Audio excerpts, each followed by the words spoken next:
Hi, good morning. Assalamualaikum guys. Magandang umaga sa inyong lahat. Salamat pagi.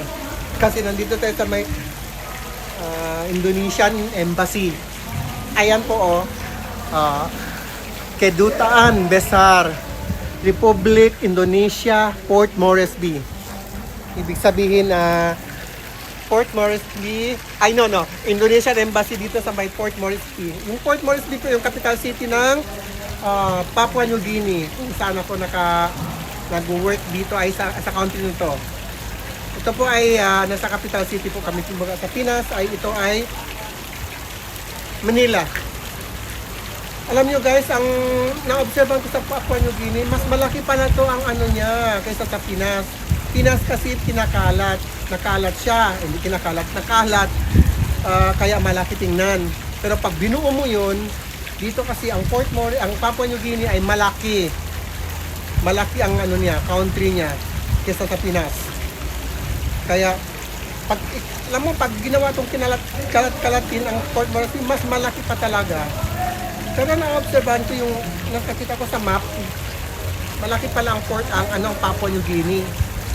Yun lang nga lang, siyempre, pa-develop ng country. Okay na rin siya. Kaya, alam mo, pumunta ako dito, nag-apply dito sa may sa agency. Hindi ko akala pumunta sa Papua New Guinea ako napunta. Kataka lang ako nag-apply. Pero, ano lang yun, chamba ko lang. Pero actually, ang puntahan ko po ay sa Malta, Europe po.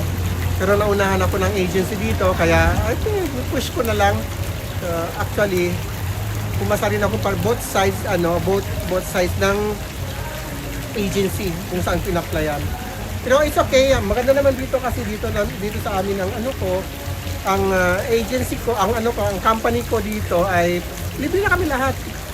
Bahay, tubig, ilaw. Okay na, magandang bahay namin. Akala mo nakatira ka sa may hotel. Ang ganda po.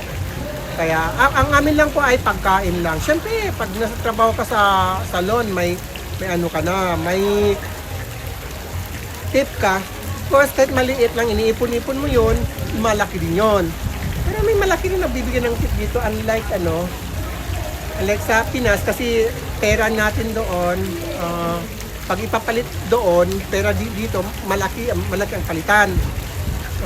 Dumami ba, pero ang pera nila dito mahal. Malaki. Ang pera niya dito ay kina.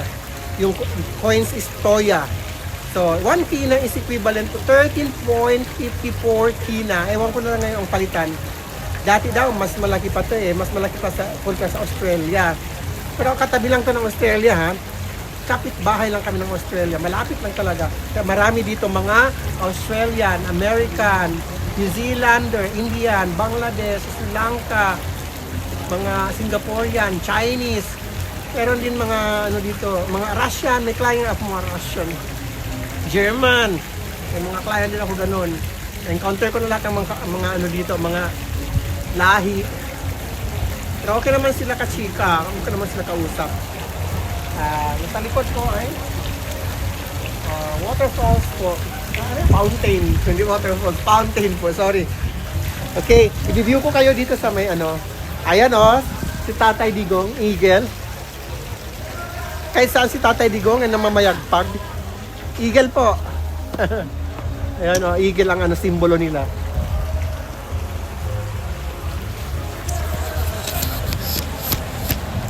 I-review ko kayo lahat around dito.